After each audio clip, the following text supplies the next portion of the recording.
2026 ခုနှစ်9 လပိုင်း17 ရက်နေ့မှာနာဂတောင်တန်းဒေသကုန်းကြီးရွာမှာတောင်ရစပါးများစတင်စိုက်ပျိုးပါတယ်ဦးဇင်းတို့လည်းဘုရားတာအနေနဲ့တောင်ရစိုက်တဲ့နေရာကိုလိုက်သွားပါတယ်စိုက်တဲ့နေမှာဒီတို့ကမိုးတွေရွာမြူတွေဆိုင်းပြီးတော့အရန်ကိုအေးဆင်းဆင်းရှိပါတယ်စိုက်တဲ့ပုံစံကတော့ယောက်ျားလေးက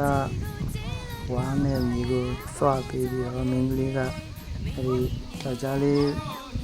ထိုးဆိုင်လိုက်တဲ့ဝါးနဲ့ထိုးဆိုင်လိုက်တဲ့နေရာလေးမှာစကားကိုပြစ်ထည့်ပြီးတော့တောင်ရစကားစိုက်ပျိုးကြတာဖြစ်ပါတယ်ဒါဆိုရင်တော့တောင်ရတဲ့ကိုဝင်တဲ့နေရာပေါ့နော်တောင်ရပတ်သက်လည်းမှာကာထားတယ်နွားတွေပါတယ်မဝင်အောင်လို့ပေါ့နော်လူတွေကတော့ဒီမှာ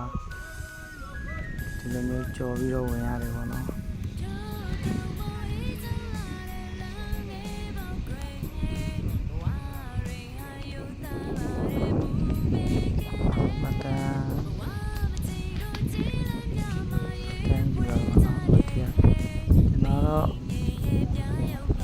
နတ်တင်ထားတာဘာလို့ကြည့်တာတောင်ရမှာတွေ့ရနော်ဒါလေးမတရားနေနဲ့ရိုက်ဖြစ်ခဲ့တယ်နော်ဒီလိုပဲကြည့်ရကြတော့တောင်ရတဲ့မိုးလေးရလဲပုတ်ခဲနေကြတယ်ဘက်မှာလဲမြူရီယာဆိုင်နေအောင်ရှိမနေရဘူးဒါတော့တောင်ရနေအဲ့ခံနဲ့ကောင်းရမ်းနဲ့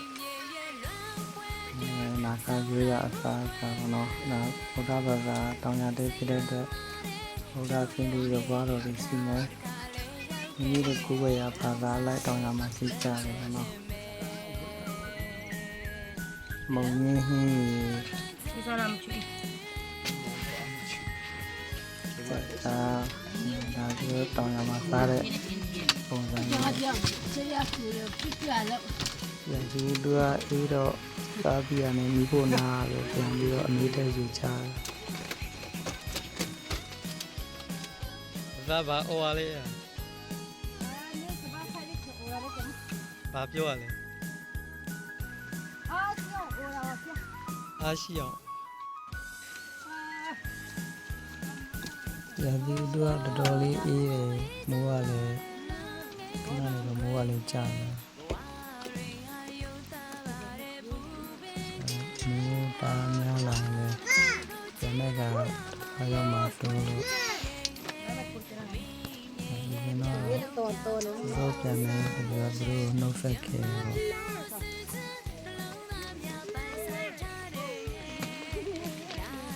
လိုကနေရောက်စီနေတော့သင်္ကန်းနေလည်းမလို့ဆိုဟုတ်ကဲ့အမီတို့ပြန်လာဆိုပြီးတော့နှုတ်ဆက်ခဲ့ပြီးတော့ပြန်လာတော့လေလမ်းမှာလမ်းချော်